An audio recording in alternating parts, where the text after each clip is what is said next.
She was dismissed as a relic, just another outdated officer clinging to a past no one cared to remember.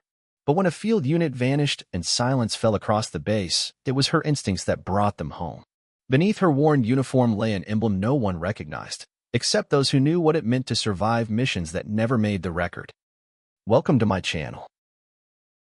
I hadn't slipped into that old combat uniform in nearly 9 years, not since the day I walked away from active duty for good. The colors had faded to a soft, muted ash. Threads around the cuffs were unraveling. My boots bore the ghost of every terrain I'd ever crossed. But that morning, I put it all on. Not out of sentiment. Not for ceremony. Just instinct. Like something buried deep had tugged it from the storage trunk in my attic and whispered, "You'll need this." I was heading to Camp Reliant, a mid-sized inland base tucked in the snowy shoulders of Montana. Officially, I was on paper as a civilian logistics consultant for a Joint Branch Doctrine Symposium. Unofficially, I was something much harder to define. Something most in that room had never even heard of. And some, well, they had good reason to forget. At 42, I didn't exactly match the image of today's military brass. I traded my tactical sharpness for civilian plainness, my muscle memory for notebook margins. My name's Mara Langford. Former captain, Deep Unit Revenant, an outfit that officially never existed. After Operation Crimson Divide, we scattered ourselves to the wind. 3 of us made it out. We took vows. Vanished. Left no trail. But something changed. I stepped into the officers' mess hall just past sunrise. All polished chrome, piped-in motivation music, and the scent of powdered eggs. Conversations hiccuped and died when I walked in. Noticed the whispers start before I even reached the back table. Vintage Halloween get-up, someone muttered behind me.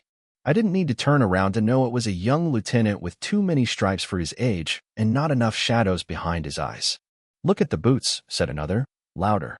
Straight out of a Cold War exhibit. I didn't flinch. Just poured myself burnt coffee, black. Sat with my back to the wall. Pulled out my old notebook, creased, stained, its pages filled with field scribbles, sketches, and names etched in tiny, patient handwriting. Some were reminders. Some were warnings. All were lessons. A sergeant, probably no more than 10 years younger than me, approached with that too-smooth smile you wear when you think you're about to humble someone politely. "Ma'am," he said with a smirk, "you sure you're in the right place?" I met his eyes and smiled like a thundercloud. "I'm exactly where I'm supposed to be." He blinked. That's all I needed. Sent him back to his table with the kind of unease you can't shake off with a joke. They didn't know. Not about the patch, an understated black triangle, barely visible on my left sleeve, edged with silver threads so faint you had to squint to notice. Most thought it was an outdated insignia from some long-defunct logistics unit. But those who recognized it? They never forgot. That evening, there was a mixer branded as a cross-divisional networking social, but really it was just a chance for brass to measure each other up.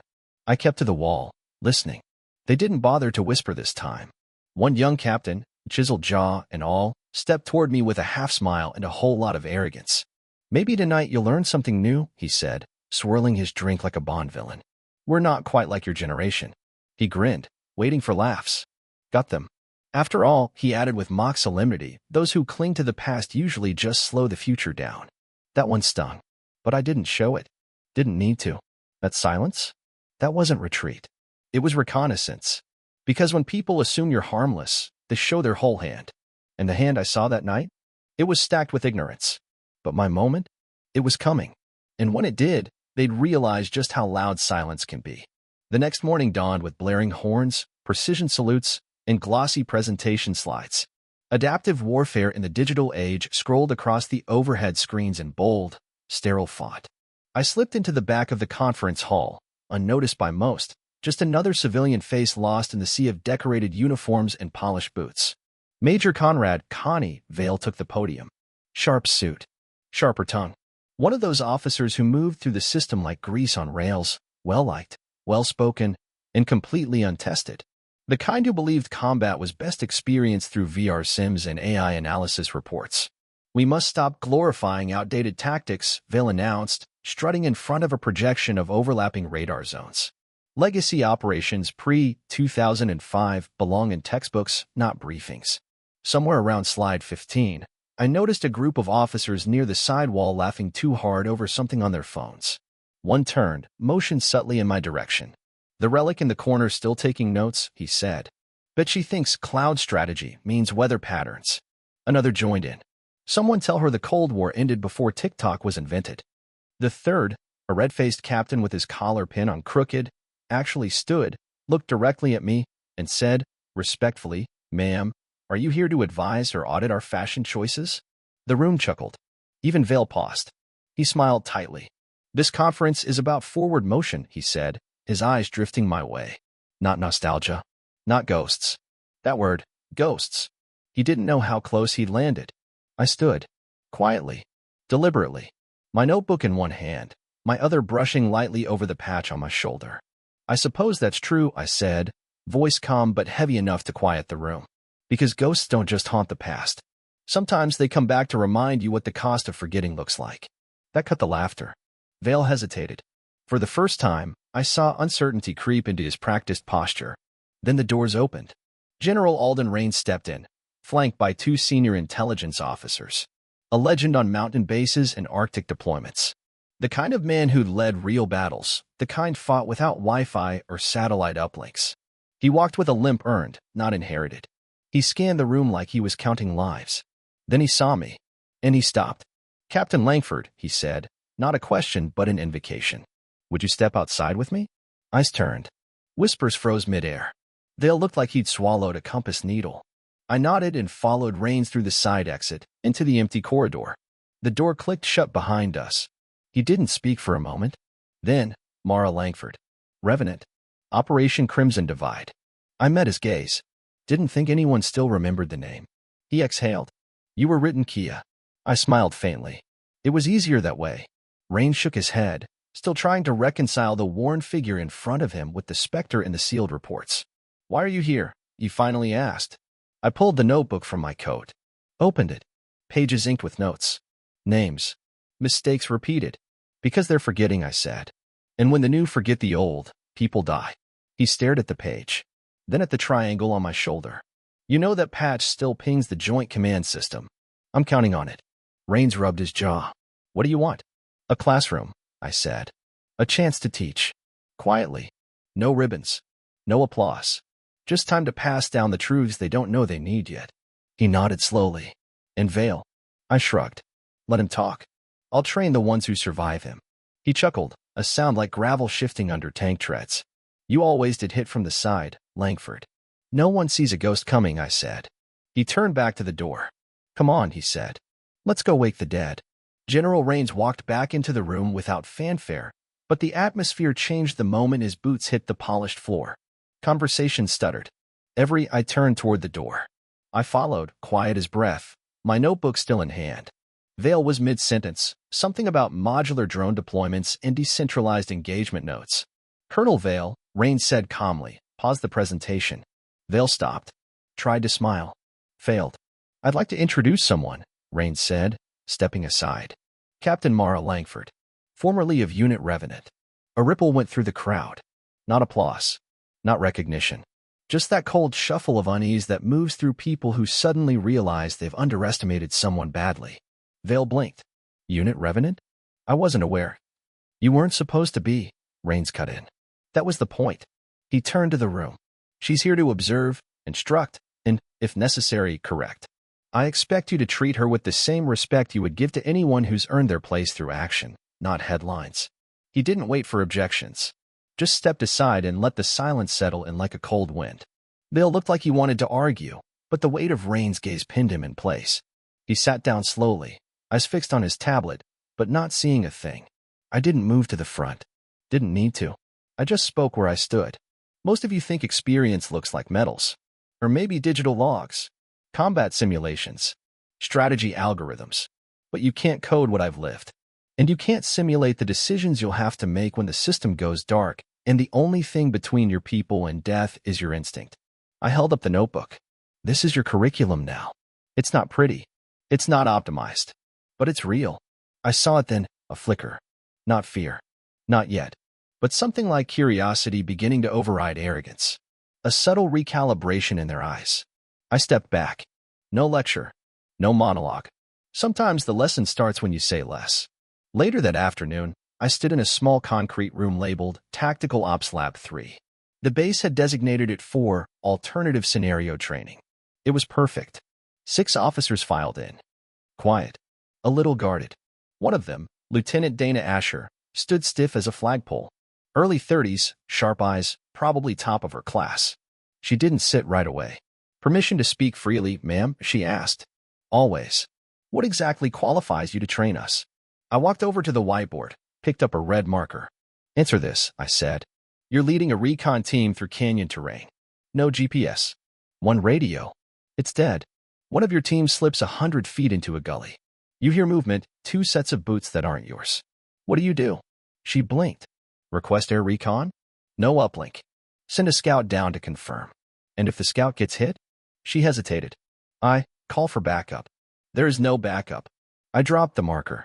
You're it. She sat down. And that was the start. Over the next hour, I watched their faces shift.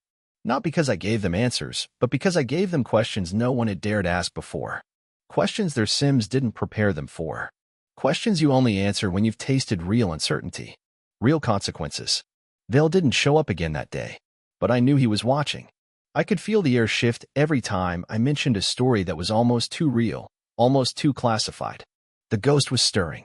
And it wasn't just me. 3 days into my quiet assignment, things began to shift. Not just among the officers, but across the whole of Camp Reliant. A subtle change in posture. Fewer dismissive glances. More silent nods in the hallway. They didn't speak my name, but they'd stopped snickering behind my back. That was enough. It was Lieutenant Asher who lingered behind after our 3rd training session, arms crossed tight, her gaze flickering between me and the floor. I've been replaying that canyon scenario, she said. I would have made the wrong call. I'd have lost someone. I nodded. Good. Now you won't. She swallowed hard. No one ever teaches the cost of hesitation. Just the mechanics of it. That's because most of your instructors never had to pay that cost, I said. Then I handed her something. A single worn page from my notebook. Notes scribbled, margins frayed. At the bottom, 1 line underlined twice. He bled out because I trusted the map. She didn't ask whose blood. She just folded the page like it was scripture and nodded. Later that evening, I returned to my bunk, bare, quiet, efficient, and found a slip of paper tucked under my door. It wasn't signed. They're watching you. Be careful where you leave your notebook. I read it twice. Burned it in the sink. Watched the ashes spiral away like old breath. Something was stirring under the surface. Not just resentment from the younger officers. Something deeper. The next morning, Major Vale finally reappeared, standing at the back of my session like a school principal ready to audit a substitute teacher. He didn't speak. Didn't sit. Just stood. I taught like he wasn't there. At the end, he waited until the others had filed out, then stepped forward. I read your file, he said, almost casually. Or rather, what's left of it. I didn't respond. They buried you deep. Even the joint intel threads only had fragments. Operation Crimson Divide, Unit Revenant, the Aegis Protocol, half the content is redacted. Then you read enough, I said. I'm not here to challenge you, he added. I'm here to understand what you're not telling them. I locked eyes with him. What I'm not telling them would undo everything they believe about what keeps them safe. He nodded slowly. And what keeps you safe? I don't rely on safety, I said. I rely on readiness. He hesitated, then said something I didn't expect. They're planning a live field drill tomorrow. Granite Sector. Night run. Communications will be interrupted. You might want to sit that one out. That was no warning. That was a test. Or a trap. Either way, I was ready. Because ghosts don't blink when the lights go out. They move. The call came at 0447. Short. Fragmented. Scrambled. Field Unit Echo 9 had gone silent during a night exercise in Granite Sector, rough terrain 20 clicks west of camp, notorious for radio dead zones and snow-laced rock valleys. They were expected to check in by 0300. By 0500, they were ghosts. I was at the ops center within minutes. Colonel Harwick, who'd previously ignored my presence with practiced indifference, now looked like a man in freefall. 10 cadets. 1 junior officer. No signal. We're blind. I leaned over the terrain map, eyes scanning the elevation lines. A front was moving in dense fog, dropping temps, and just enough wind shear to make drone use a fantasy. What's the delay? I asked. Ground team is mobilizing, but they're 2 hours out, Harwick said. Weather's grounding air assets. Then we're already late. He frowned. Langford, you're not even. I didn't wait to hear the rest. I was gone before protocol could catch up to common sense. I took one of the older rovers, less trackable, drove until the road narrowed into wilderness. Then I went on foot. The granite sector swallowed sound. My breath was a whisper behind my mask. The snow crunched like paper bones beneath my boots. The fog moved like it had a mind. 3 miles in, I found the first sign. A spent flare tube, still warm. The second sign was worse. A broken transmitter, deliberately crushed. This wasn't a tech failure. This was interference. An ambush. I dropped low, using the terrain, crawling the way we were taught in Revenant, slow, patient, and visible. And then I saw them. The cadets. Clustered behind an outcropping of frost-covered stone. Scared. Cold. Pinned. And the ones pinning them? They weren't from any training squad. 2 figures. Moving with quiet intent. Wearing gear too advanced for a simulation. Their weapons weren't blue-tip trainers. They were live. I tapped my sleeve twice, silent signal. Observe only. Don't engage. The squad leader, Lieutenant Forrester, spotted me. Her eyes widened. She mouthed something I couldn't hear. I raised a hand. She held. I circled wide, crawling on hands and knees until I flanked the attackers. 3 minutes. That's all it took. 3 minutes to remind myself I hadn't forgotten how to end a threat. One escaped. I let him. Sometimes fear leaves better footprints than force. When I emerged from the mist, walking toward the cadets, no one said a word. Lieutenant Forrester stood, knees shaking. You're not, just logistics, she said. No, I said. But you are. And you survived. That's what counts. I checked them for injuries. Minor frostbite. One dislocated shoulder. But they were alive. I activated the emergency beacon on my vest. Sent a code so old I wasn't sure it still worked. But it did. Extraction arrived 29 minutes later. By then, I'd vanished again. Because it wasn't about metals. It was about shadows. And knowing when to become one.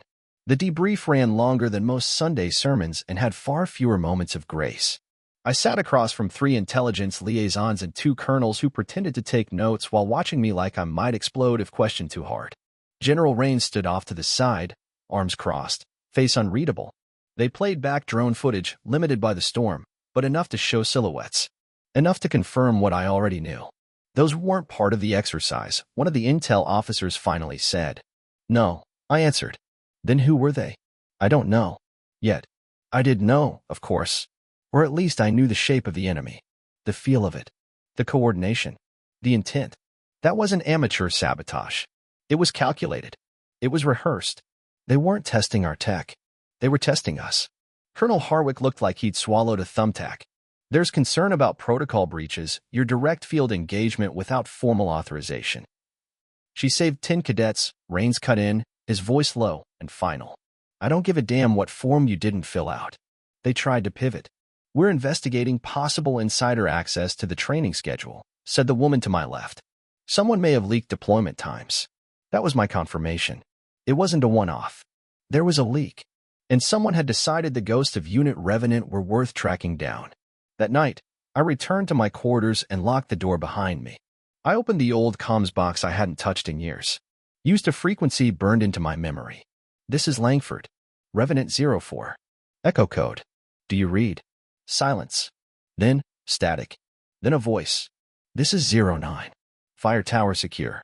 Who lit the match? Kincaid. Alive. And listening. I did, I said. And we've got company. Another voice. Fainter. Lower. 03. Libraries intact. Lines exposed. Reyes. Still sharp. Still quiet. 10 years of silence broken in a single frequency. They knew what the call meant. We'd agreed never to speak again unless the fire was real. And now it was. I wore the patch, I said softly. Another long silence. Then, so did we, said Reyes. I closed the channel. Sat in the dark. Listening to the wind scrape against the metal siding. I wasn't alone anymore. And neither were they. Revenant had risen. And someone out there had made the mistake of trying to bury us alive. The next day, I changed everything. Officially, I requested a review of the base's emergency response protocol. Unofficially, I was auditing our blind spots, the back doors, the habits, the predictable rhythms someone else might be watching. Rains didn't ask questions. He knew the weight behind my silence. You think this goes beyond Camp Reliant? He asked one evening, just us in the ops center. I think Camp Reliant was just the first soft spot, I said. They were testing response time, looking for holes. And they found one. They made one, I corrected. With help. He frowned. You think there's a mole? 3. He stared at me. 1 feeding route logistics. 1 with access to secure comms. And 1, I trailed off. 1 with influence over training. Rains muttered something under his breath I didn't catch, but the shape of it sounded like disbelief turning into anger. You have proof? He asked. Not yet. But I will. That night, I found another note. Slipped under my door. No handwriting this time, just a printed phrase. We know what Revenant did. We know who's left. Below it were 3 photographs. Kincaid. Reyes. Me. The angles were distant. Surveillance grade. 1 of me entering the ops center. 1 of Kincaid outside her fire tower. 1 of Reyes walking across a parking lot near his library. This wasn't intimidation. This was a message. We're watching. And we're narrowing the scope. They weren't just after me. They wanted Revenant wiped out. Not exposed. Erased. The next morning, I pulled Rains aside and handed him the photos. His jaw clenched. They know, I said simply. And they're circling. What's your move? I need to leave, I said. Briefly. I need to find the others. And when they come for you? I gave him a grim smile. I'm counting on it. The safe house hadn't changed. A forgotten ranger outpost near the Idaho line, swallowed by trees and time. If you didn't know to look for the half-buried survey marker near the fallen pine, you'd never even find the trailhead. I reached it just before dusk.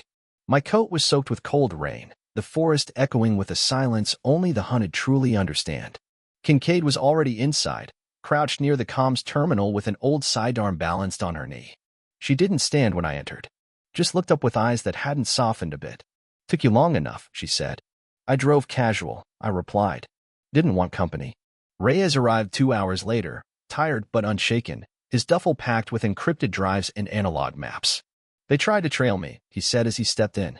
I looped M3 counties deep and tossed their tracker in a livestock truck headed east. We didn't waste time on small talk. The mission had begun the moment I made the call. We laid out everything, photos, data points, intercepted chatter. We drew the pattern like we used to, piecing together a map made of names no one else remembered. It was worse than we thought. There were others. Other units like Revenant. Other ghosts who had walked away quietly after doing what no one else would. They were being picked off, one by one. Disappeared. Discredited. Destroyed. It wasn't about revenge. It was about erasure. Someone was trying to rewrite the last 15 years by burning the footnotes. The ones who never made the history books. Us. Kincaid dropped her patch on the table first. Black triangle, silver edges. Then Reyes. Then me. 3 marks of a unit that shouldn't exist. We fight. Kincaid asked. No, I said. We reveal. Reyes opened his pack and placed a single item at the center of the table. An old satellite phone. You still remember the number? He asked. I nodded. We made the call. 1 line. 1 voicemail. And 1 data drop to 3 separate agencies. In 48 hours, the network of rogue operatives began to unravel. Arrests. Shadow indictments. Unsealed warrants under sealed names. Camp Reliant stayed silent through it all. But the echo? The echo stretched further than any of them expected. Back at the safe house, we didn't celebrate. We just sat in the dim light, listening to the rain, knowing the storm was finally turning. And knowing, too, that some wars don't end with peace. They end with memory. 48 hours after the drop, the world didn't explode. It shifted. Quietly. Precisely. Reports filtered in through back channels, former operatives detained in black bag extractions, mercenary contracts terminated mid-mission, anonymous leaks that rattled more than one agency's glass towers. Back at Camp Reliant, General Rains met me at the edge of the comms yard. No salute. Just a long look. It's over, he asked. No, I said. But it's loud enough now that they'll stop pretending it never started. We walked without talking, the way soldiers do when they've already said everything that matters. As we passed the officers' barracks, the conversations hushed, not out of fear, but something else. Recognition. Respect without ceremony. The kind that couldn't be faked. That afternoon, Rains held a quiet briefing for command staff. No media. No transcripts. Just one addition to the base's training initiative. He called it the Revenant Protocol. Effective immediately, he said to the room, we're implementing a new doctrine. It's not flashy. It's not theoretical. It's not something you'll find in the manuals. But it's the only reason some of us are still alive. He gestured to me. She'll lead it. I didn't smile. Didn't move. Just nodded once. I spent the next week building the curriculum. It wasn't about tactics or gadgets or drone code. It was about silence. Reading terrain. Reading people. Operating when the lights go out and no one's coming. Kincaid visited twice. Never said much. Just watched the cadets run field drills in silence, then left before sundown. Reyes sent a note. Handwritten. One line. Still watching. Still ready. On the last day of the week, I found something outside my door. A plaque. No name. No insignia. Just 5 words burned into cold metal. You were never forgotten. R. It didn't need a signature. I hung it inside the training hall. Every cadet would walk past it now. They wouldn't know the whole story. They didn't need to. Because sometimes history doesn't live in books or databases. Sometimes it lives in the quiet places. And the people who refuse to be erased. 3 weeks later, the snow began to melt along the southern edges of Camp Reliant. Spring doesn't announce itself in the mountains, it sneaks in. Slowly. Quietly. Like someone who's seen too much to enter loudly. I stood at the overlook near the western barracks, watching cadets run field drills through slush and mud. They moved better now. Not faster. Better.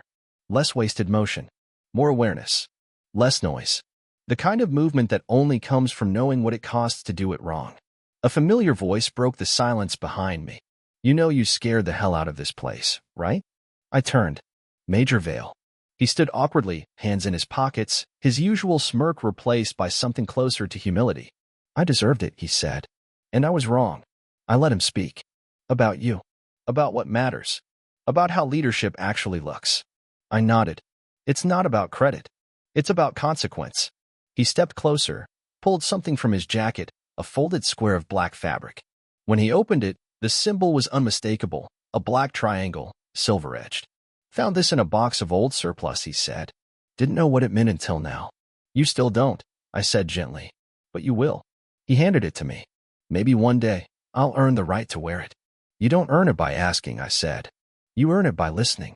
He nodded once, and for the first time since I'd met him, I saw no arrogance in his eyes. Just readiness. That night, General Rains hosted a quiet gathering. No uniforms. No agenda. Just a handful of officers, seated in a circle, listening to a story that started long before any of them were commissioned. I spoke only when asked. Not about missions. Not about kills or captures. I spoke about choices.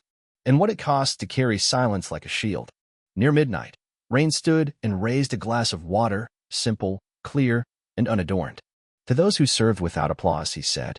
And to those who still do. They clinked their glasses quietly. No cheers. Just stillness. In the weeks that followed, I remained at Camp Reliant. Not as a ghost. Not as a relic. As a presence. I taught. I walked the perimeter alone at dawn. I kept the lights low in the ops room at night, letting memory guide my fingers across old keys. The notebook? Still with me. Now thicker. Names still go in it, not for shame, but for remembrance. And the emblem? I wear it on the outside now. Visible. Proud. Not because I need them to see it, but because they need to know it exists. Somewhere out there, others like me are still watching. Still moving through shadows. Still guarding a truth no one wants to write down. And if you ever see that symbol, black triangle, silver edge, know this. Revenant didn't die. We just learned how to disappear. Until we were needed again. And we always are.